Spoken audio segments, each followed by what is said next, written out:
All right, Adam, could you tell us a little bit about yourself and what you do at CU? Yeah, I'm a professor of English, teach African American literature at CU, and I've been here now for just about 3 years. What kind of classes do you teach? I teach everything from just the kind of traditional classes in African American literature throughout the 20th and into the 21st century, all the way up to courses on the poetics of hip hop, which is what a lot of my work has been on, and which is what really led me to this work with Common. How did you actually get in touch with Common, and why did you choose him as a person to write about? Well, Common had been thinking about doing a book for quite a while, and had been talking to people close to him about what it would look like. And he was in search of a writer, and my name was out there as somebody who might be able to do this, and we connected.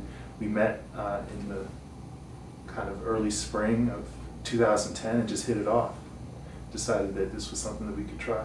Why did you personally feel that he'd be a good person to write about? Well, when I think about the pantheon of hip-hop's great MCs, Common really stands out as one of the most thoughtful, reflective, and progressive artists out there. I remember listening to him as a college student and just really being amazed at his second album, Resurrection.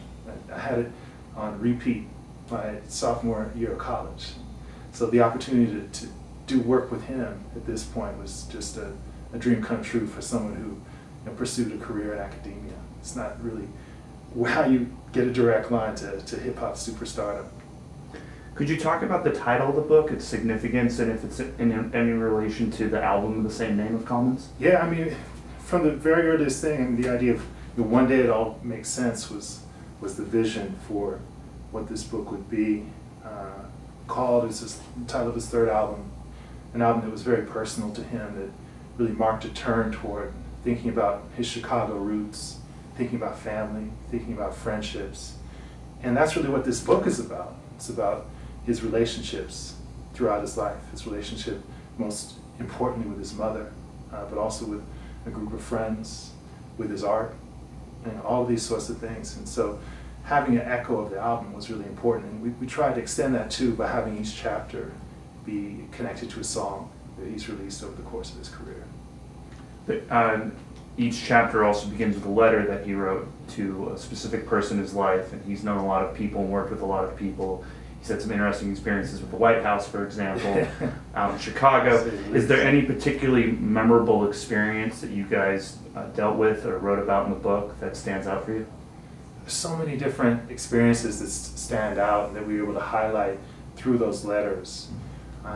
There are, of course, the letters that you would imagine being there. Letters with his longtime girlfriend, Erykah Badu, letters to his parents, letters to people like that. But the one that stands out to me is actually a letter to someone he never met, to someone who was long dead before Common was born. And it's to Emmett Till. Emmett Till was the young man from Chicago who went down south and was killed by racists who had seen him talking to or whistling at a white girl.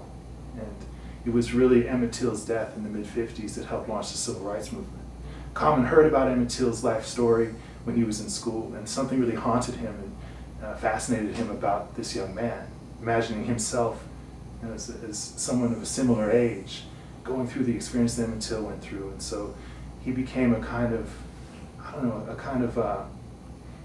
almost like a otherworldly presence in this young kid's life, in the young Common's mind.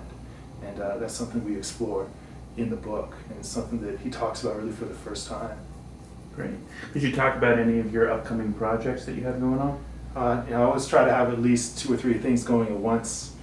I'm working right now on expanding a book that started this whole thing for me. I wrote a book called Book of Rhymes, The Poetics of Hip Hop, back in 2009. And this new book will be thinking about poetry, thinking about the things that we usually talk about when we talk about poetry: rhythm, rhyme, metaphor, simile, but thinking about it in popular musical lyric.